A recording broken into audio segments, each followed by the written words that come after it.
Boa tarde, gente. Eu queria começar falando que, na verdade, eu não acredito em momento eureka. Eu acho que essa história de você estar na banheira e, de repente, vir uma ideia e você fala, vou empreender, pode acontecer, mas você tem que estar aberto para isso. Eu já vi muita gente, muito profissional bom, que falou para mim, olha, eu vou continuar mais um ano aqui, depois eu vou trabalhar numa consultoria, vou para um banco, vou viajar 6 meses, volto e vou abrir meu negócio. Eu acho que não é assim. Eu acho que o mercado não espera o teu negócio, o mercado não espera a tua ideia boa. E foi um pouco do que aconteceu comigo. Eu, na verdade, sempre quis empreender, desde criança. Quando eu estava no primário ainda, eu adorava as sextas-feiras, porque o ônibus do colégio, em vez de deixar na casa dos meus pais, deixava na casa do meu avô. E aí no sábado de manhã, eu ia de fusquinha com ele para a loja de material de construção dele, trabalhar. E eu adorava aquilo. Ficava no balcão, eu passava preço, ia buscar coisa no estoque. Meu avô só não deixava eu fazer troco, de jeito nenhum. Mas fora o troco, o resto, eu estava lá.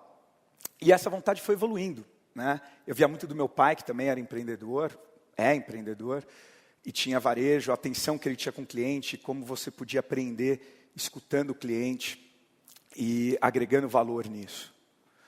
Quando eu estava lá pela 7ª, 8ª série, no meu colégio, eu tinha uma aula experimental extra, durante um trimestre só, que era completamente opcional para quem quisesse, que era uma aula de vocação profissional. Então você ia lá, eram pouquíssimos alunos, uns 6, 7 alunos, e uma orientadora vocacional ia te ajudar a escolher a carreira e assim por diante. E eu lembro muito bem de um episódio onde a gente tinha que, de uma aula para outra, desenhar, onde a gente se via em 20 anos lá na frente. E uma garota desenhou uma família feliz, e aquilo tudo, bacana, um outro cara desenhou um consultório, e assim foi. E eu morava no Paraíso, ali perto do prédio da IBM. Eu desenhei então um prédio, assim, em perspectiva, todo espelhado, e com aquelas letras parecidinhas com a IBM, cortadinhas, eram as minhas iniciais. E modesto. E a orientadora falou, olha, vou te dar um feedback, um conselho, você precisa nivelar suas expectativas, porque você tem uma grande chance de se frustrar. E aquilo ficou lá dentro, e ficou pesado. Acho que ficou tão pesado que eu não lembro a cara dela, eu não lembro o rosto dela. Enfim. O primeiro negócio que eu tive foi logo depois, porque na 8ª série eu tive acesso a computadores, os XTs na época, me apaixonei por programação e convenci que meu pai precisava ter um computador para o negócio dele e que, obviamente, esse computador precisava ficar no meu quarto. E o primeiro negócio veio no primeiro colegial, com um amigo meu de colégio, e a gente instalou lá nos nossos computadores, ele tinha o dele, eu tinha o meu, e a gente instalou um programinha de editoração eletrônica.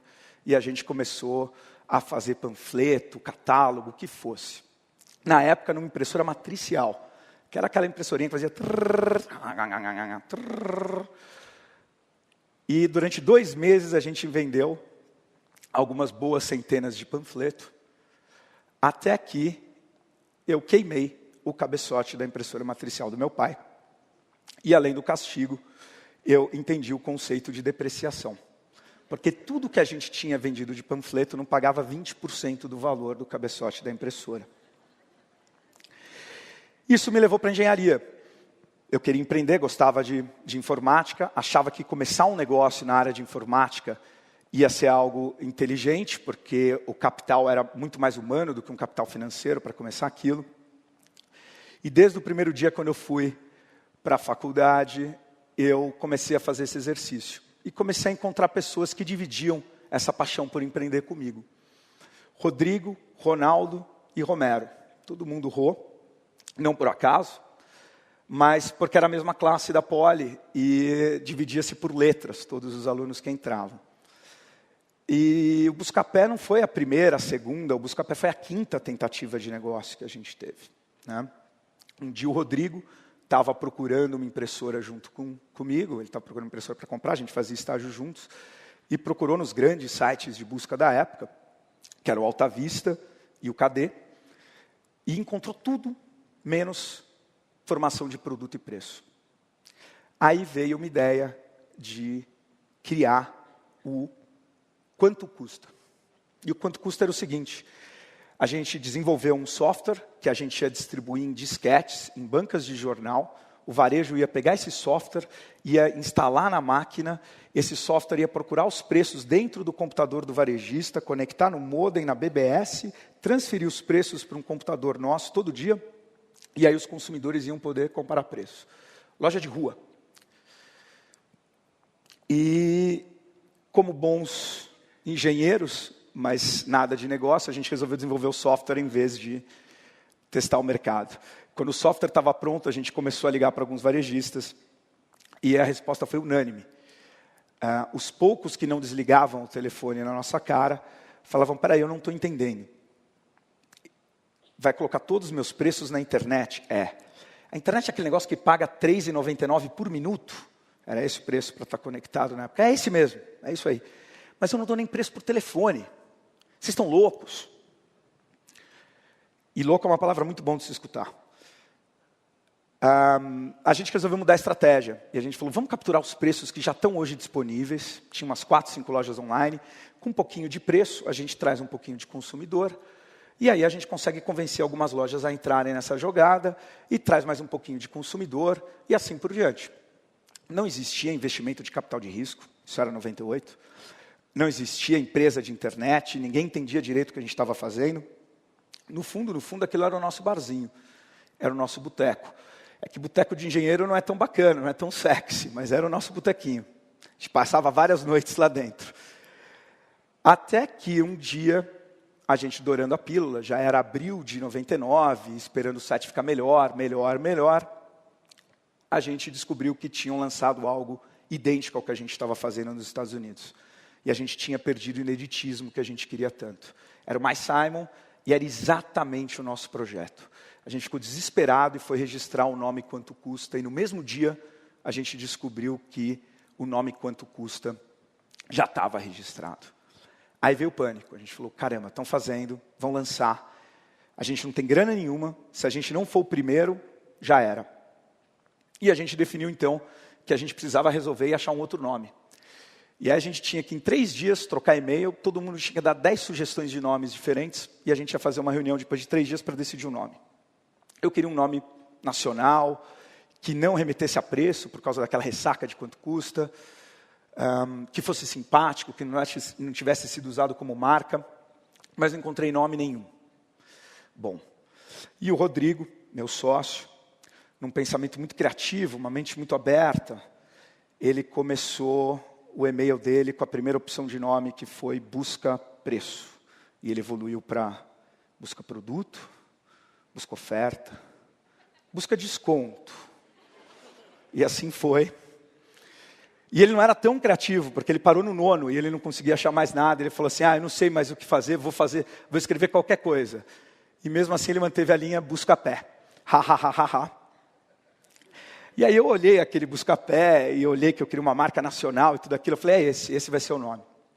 A gente foi para uma reunião, o Ronaldo ainda estava ressabiado, falou: pô, busca-pé é um nome infantil, precisa ser um nome mais sério e tal. Mas eu consegui convencer ele com o famoso provisório. Vamos deixar esse, depois a gente troca. Não tem problema, concordo com você plenamente. Deixa, a gente troca, tem tempo, está tranquilo, a gente troca. E aí a gente estava pronto. Vamos lançar. Lançamos, imprensa, fácil, não tinha assessoria de imprensa, a gente tinha R$100 por mês cada um, que vinha do estágio. Então a gente foi coletando todos os e-mails de jornalistas que tinha e fizemos um grande spam para todos os jornalistas. Eles começaram a publicar matéria, porque era razoavelmente inovador. Isso era junho de 99. E o único ativo que a gente tinha era esse telefonezinho aqui. Porque a empresa era muito virtual, então a gente resolveu comprar uma linha de telefone. Na época ainda vendia. Na verdade, acho que alguns meses depois que a gente comprou, parou de vender e você tinha uma linha de graça na sua casa. Mas a gente ainda comprou. Pagou em 12 vezes. E eu não sei se eu sou de bigodinho ali, eu espero que não. Mas a gente lançou e 2 semanas depois o telefone tocou. E a gente ficou muito animado. Pô, o telefone tocou. Foi a primeira vez que o telefone tocou. E aí fica uma dica. Cara, quando você é muito pequeno e teu telefone toca, esquece, é pepino. Ninguém liga para você quando você é muito pequeno.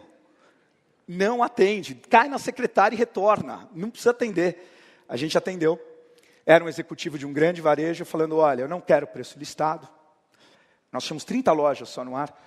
E essa loja representava 1/3 de todos os produtos. E falou, se você não me tirar do resultado de busca, eu vou te processar. Mas baseado no quê? Não tem nenhum motivo. Não interessa, eu tenho aqui um andar inteiro de departamento jurídico. Eu vivo passando por lá, os caras não estão fazendo muita coisa, eu vou te processar. E aí o Buscapé acabou de novo. Pela terceira vez a gente falou, caramba, o que a gente faz? Matamos algumas aulas naquela tarde. E a gente decidiu não tirar o varejista do ar. Até porque a gente estava ainda tentando abrir a empresa. E naquela época levava uns 9 meses. Então a gente falou assim, como não tem empresa, vai levar um tempinho para ele conseguir encontrar a gente. Vamos acelerar isso aqui. Bom, Buscapé estava no ar, estava tudo rolando. E começou a onda de internet. Em setembro, outubro daquele ano, a GP Investimentos comprou a Booknet, mudou para Submarino, e de repente tudo aquilo começou a explodir. E em todo lugar era internet, internet, internet. A gente tinha 8 propostas de investimento. Acabamos fechando com a iPlatform, uma incubadora, a Smart Money, tudo aquilo fazia muito sentido. Final de 99, isso. E aí começou 2000, e com 2000, ainda aquela efervescência de internet em todo lugar, uma grande matéria na Veja. Foi a primeira grande matéria do Buscapé, foi uma capa de Veja. A gente não estava na capa, a gente abria a matéria dentro. E foi final de fevereiro. Na segunda-feira seguinte a essa matéria, era a primeira semana de aula na Poli. E eu estava matriculado, eu tinha me matriculado em novembro, dezembro, eu fui. E a primeira aula era banco de dados, algo que eu já sabia de muito tempo, porque eu gostava de computação, era autodidata. E eu fui na aula, mas de manhã cedo, eu tinha varado a noite trabalhando, programando, aquela sala quente, dormi. Eu desmaiei 1h40 de aula, e o professor pegando no meu pé, falando para acordar, e toda hora pegando no meu pé. Até que uma hora ele, já cansado, de saco cheio, virou e falou, pô, tem gente dormindo aqui na minha aula, eu não aguento mais. Pô, vocês viram essa matéria aí na Veja? Lá, o pessoal que montou site, tudo milionário, quiçá, né? E lá dormindo, suando. E não sei o que e tal, vocês não estão prestando atenção? Aquilo lá é tudo banco de dados. Aí meus colegas de classe, professor, não, Romero, quem é Romero? Era eu que estava dormindo, eu levantei, né, com aquela cara amassada de relógio, aquela mancha de sangue pisado, um pouquinho de baba. E eu olhei para ele, ele falou, o quê? Você é um dos sites? Aí eu falei, sou, professor. E uns amigos, ele falou, então, baixa aí, dorme que você não precisa assistir minha aula. E eu dei risada, mas quando eu saí da sala de aula aquele dia, eu falei, cara, que porra eu estou fazendo? O que eu estou fazendo aqui? O que isso vai agregar para o meu Buscapé? Estou fora. Foi a única aula que eu assisti na USP no ano de 2000. Tranquei minha matrícula e fui para o Buscapé. Full time mesmo, 24/7. Bom, depois desse episódio, a gente tinha um roadshow pré-marcado para 2 semanas dali, então também não ia durar muito tempo. E a gente foi parar em Nova York. Esses aqui são os banqueiros da Merrill Lynch. Usando as cartolas, como disse o André Esteves. E a gente fez uma apresentação que foi ótima e ganhamos um comprometimento da parte deles para fazer o investimento, mas puramente verbal, né? Eles estavam interessados. Estava tão aquecido o mercado naquele momento, só para vocês terem uma referência, que a matéria da Veja 3 semanas antes dizia que o valor do Buscapé era 4,2 milhões de dólares. Na reunião, eles perguntaram, mas qual o valor da empresa? Aí eu dei uma engasgada, um dos caras da iPlatform levantou na maior cara de pau, 16 milhões de dólares. Ele falou, mas eu vi uma matéria da Veja, 4,2, mas 3 semanas atrás. Isso não... E não foi diferente. Na verdade, 15 dias depois que a gente saiu daquela reunião, acabou a brincadeira. E estourou a bolha da internet. Tá? E foi feio, foi bem feio. De abril até julho, quando a gente recebeu o investimento, telefone já tocava uma vez ou outra, a gente não sabia se atendia porque era a Merrill Lynch, ou se a gente não atendia porque era a Merrill Lynch e o Unibanco. Não existia nada assinado que eles tinham obrigação de investir, graças a Deus eles cumpriram um acordo de cavalheiros, investiram na empresa. Mas, em geral, de 2000, 2001 até 2005, teve uma fase muito curiosa, porque você estava em rodas sociais, né? O que você faz? Eu sou dentista, e você, eu tenho uma construtora, e você, eu trabalho com internet, eu tenho um site. As pessoas olhavam e falavam,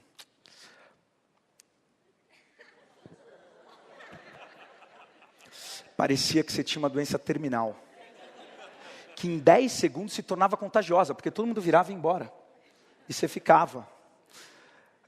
Bom, 2001 foi o ano que a gente teve a primeira receita no nosso modelo de negócio, que eram destaques no resultado de busca, e a loja pagaria por clique para ter esses destaques. Primeira, de 98 até 2001, não tinha uma receita. E 2002 foi um ano muito especial. Eu acho que 2002 foi, sem dúvida nenhuma, um ano muito importante para a gente, porque, primeiro, a gente atingiu o ponto de equilíbrio. 91% das receitas de 2002 foram na linha outros. A gente fazia tudo para pagar a conta. Só 9% foi no modelo de clique, de destaque. Mas a gente atingiu um ponto de equilíbrio que foi importantíssimo para dar tranquilidade para os acionistas. Mas eu acho que o principal foi no segundo trimestre de 2002. Nessa época, a gente já estava cobrando mais cliques, apesar de ter representado só 9% da receita do ano. E todos os grandes varejistas no Buscapé já pagavam para estar listados com destaque. Menos um, aquele grande, lá de trás. E eu tentava ligar, tentava falar com aquele executivo, ele não atendia, eu não passava da secretária. E um dia a gente resolveu tomar uma decisão difícil. E tomamos, que foi tirar aquele varejista do resultado de listagem, porque todos os outros estavam perguntando, falando, ele é gigantesco, ele não paga, eu vou sair, eu não vou mais pagar. E tinha um perigo gigantesco de tudo aquilo desmantelar. A gente tirou numa terça-feira, na quarta-feira tocou o telefone. Eu atendi o telefone, era o mesmo sujeito.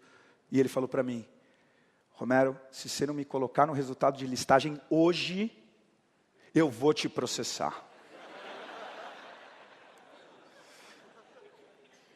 Mas a verdade é que, quando a gente olha tudo o que aconteceu até hoje, aquele foi o day one.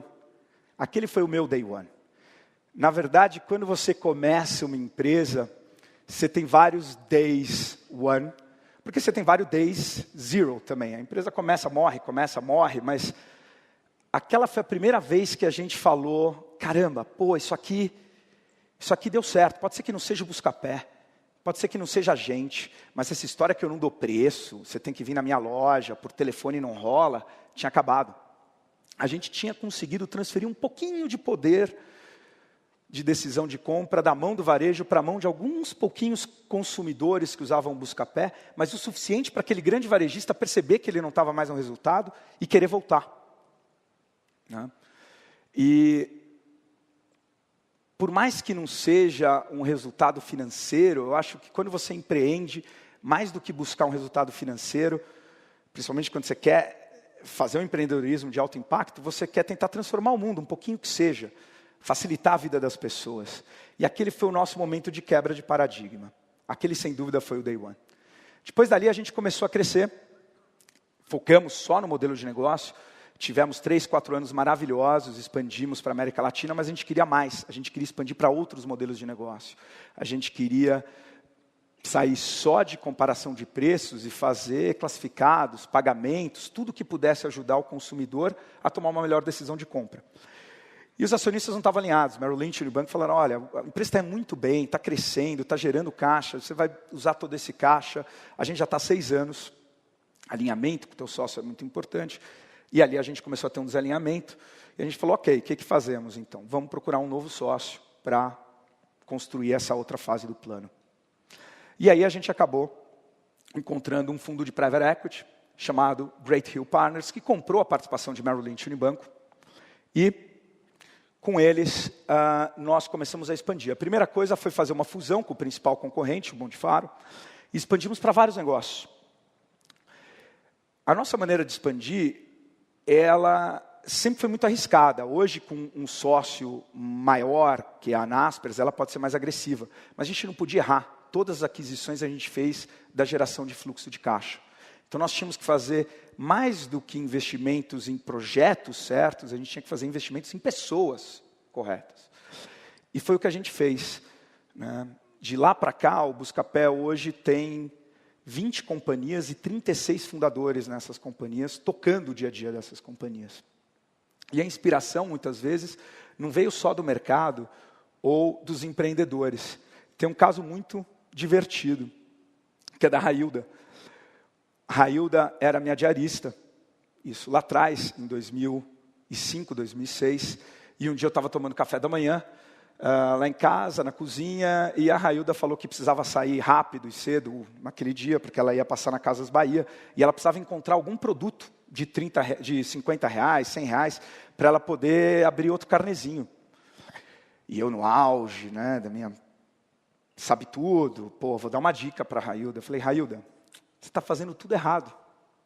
Tudo errado. Ela falou, como assim, seu Romero? Me explica então. Eu falei, Railda, em vez de ir lá e ficar gastando 50 reais por mês, 100 reais por mês em batedeira e não sei o quê, você tem que economizar esse dinheiro. Você tem que fazer uma poupancinha para os seus filhos, para a educação. Ela olhou para mim assim e falou, seu Romero, em que banco que eu vou fazer tudo isso? Não tenho banco não.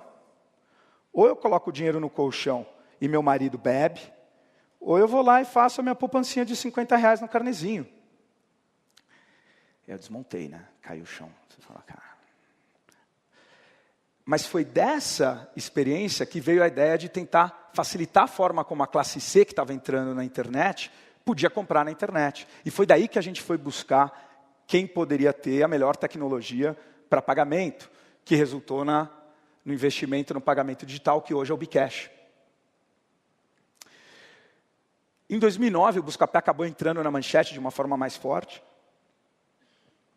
Segurando essa água um tempão, vou dar um gole. E porque a Naspers comprou 91% da companhia, num valor de 374 milhões de dólares, que acho que foi um dos maiores negócios de internet, e a startup fechou o ciclo. Mas o que mais me espantou em toda essa época foi que, desde então, todo mundo me pergunta coisas como, por que você ainda está lá? Quando vence o seu contrato? Por que você não foi começar outro negócio? Agora que você tem dinheiro. E eu nunca entendi esse tipo de pergunta. Porque, para mim, o empreendedor nato, ele quer de alguma forma mudar o ambiente onde ele está, onde ele vive. Ele não constrói a empresa para ele. A gente nunca construiu o Buscapé para a gente. O Buscapé não era nosso. A gente queria, inclusive, que o Buscapé vivesse mais do que a gente. Então, de certa forma, a gente era mais do Buscapé do que o Buscapé era nosso. E por que depois de tanta diversão, né, depois de ter feito tanta coisa, eu vou abandonar uma coisa que eu ainda sou apaixonado? Né? O Buscapé fez a gente abrir várias caixinhas escritas impossível, uma atrás da outra. E acho que não tem nada que alimente mais empreendedor, pelo menos que alimente mais a gente no Buscapé, do que tentar abrir essas caixinhas que estão sempre escritas impossível em cima. A gente tem uma atitude muito aberta para trazer inovação. A gente tem um programa que chama Sua Ideia Vale 1 Milhão, onde a gente investe todo ano em pelo menos uma ideia, e é uma espécie de um concurso, onde a gente tem em média 800 inscritos, 2.500 pessoas participando, 800 planos, 2.500 pessoas participando. Mas, no final do dia, o que a gente tenta com isso é encontrar mais caixinhas escritas impossível, que a gente consiga abrir, todo dia, uma caixinha nova.